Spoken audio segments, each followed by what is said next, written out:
Rescue 1 for command.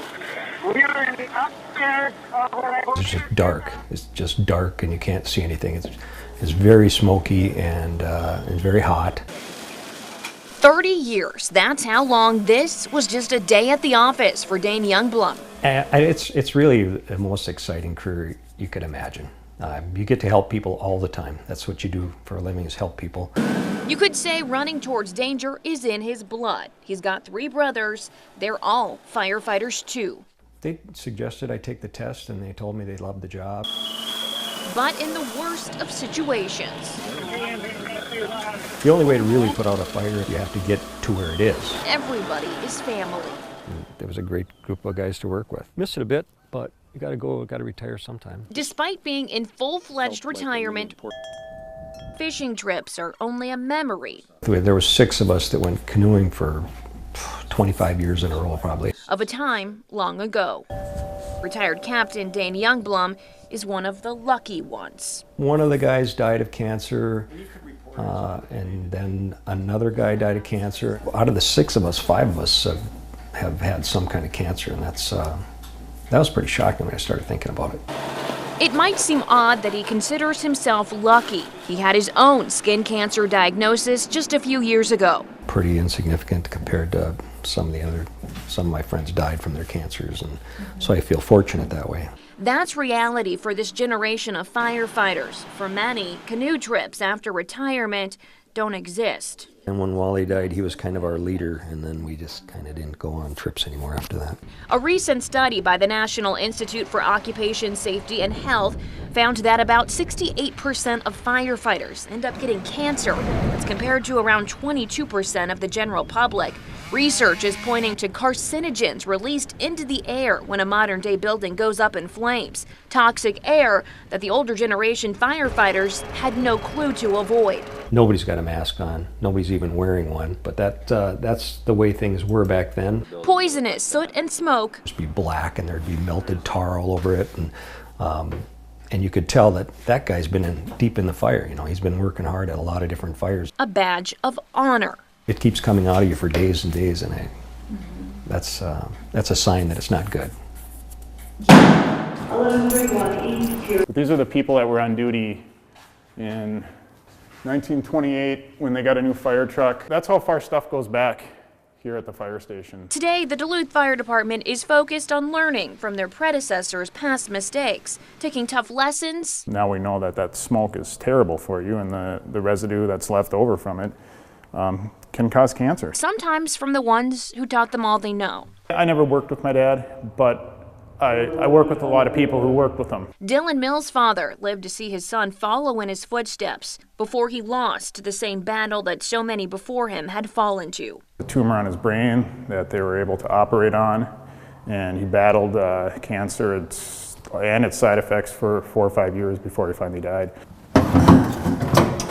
A father himself, Mills says he's still here, even though he knows there are risks. I certainly wouldn't want to leave my kids this young without a dad. Mills believes the industry has learned from the loss of people like his father, and they're making the right changes. This cancer prevention program is kind of another way to honor, my father, or people who've died from the same issues before him, and hopefully those situations won't happen again. So. Generations of service are not uncommon at a fire department. Dane Youngblum's firefighting days may be over, but they're just beginning for his son. I'm a lot more concerned about what might happen to him, over his career. But he's putting his trust in the new generation and says cancer may have taken the lives of many heroes, but it's got no chance of keeping new ones from answering a call for help. I guess had I known how much the exposure to smoke and stuff I still would have done the career, but I just would have maybe been a little more careful along the way.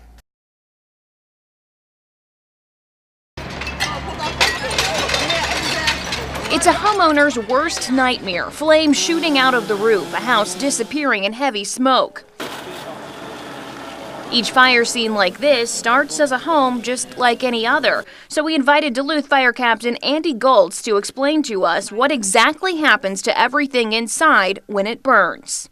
So over the years, a lot of the stuff inside a person's house has kind of changed, and it's made the fire environment worse for us. Like those cleaning items you keep under the sink. They're chemicals, and a lot of those chemicals, when they burn, they release other chemicals which are toxic, one of them being formaldehyde, which can cause cancer. And if you've got kids with toys, a play area turns into a poison cocktail. But here you can see that there's a lot of plastics. Again, plastics are really burning that thick, acrid smoke.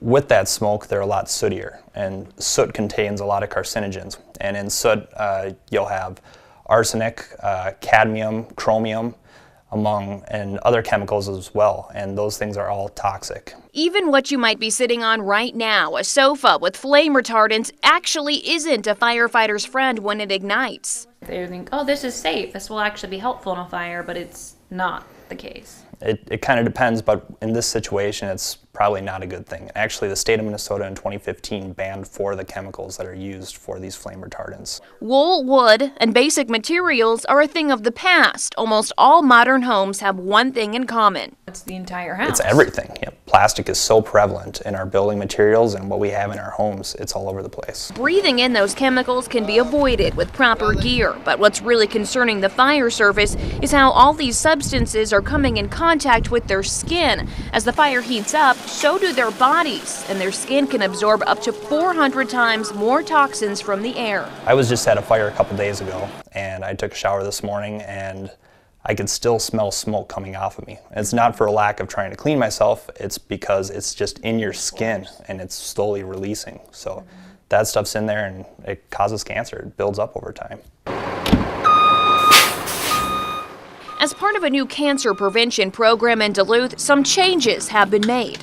New apparatuses that now have a special storage for firefighters to put their dirty gear in before they leave a scene. They're not touching it, they're not breathing the gases that are off-gassing it. Plus, special washing machines back at the station. To get all of that smoke soot off of this turnout gear, they have to place it into an extractor like this. It's a process that takes at least an hour per person's gear. Duluth Fire Chief Dennis Edwards says it's the most important thing firefighters can do. I owe them the chance to change this trend. I have to change it in our fire department. But he says they could be doing more if they had the funding. They'd like to have 2 sets of turnout gear for each firefighter. Right now, that's not a reality, and they only have 3 of these washing machines, but have a total of 8 stations. Now a group that answers everyone's calls for help has one of their own. We need help. We need politicians to understand what's happening. We need the public. We need all of the people in all of the communities around the world really to understand that we owe it to our firefighters to spend the money that we need to make it safer. President of the Minnesota Fire Chiefs Association, George Espenson, says it's a dollars and cents issue across the state. We rank 21st in population, 45th in fire service investment.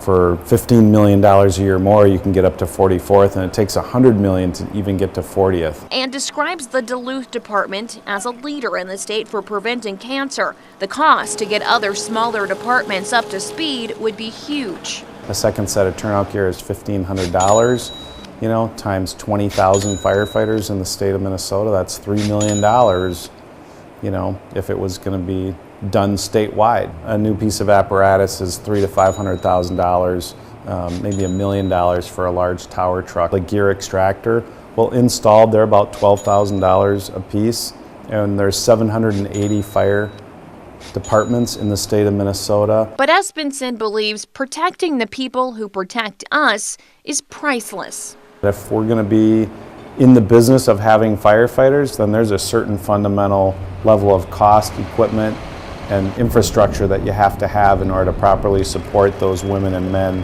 who are volunteering, working for peanuts,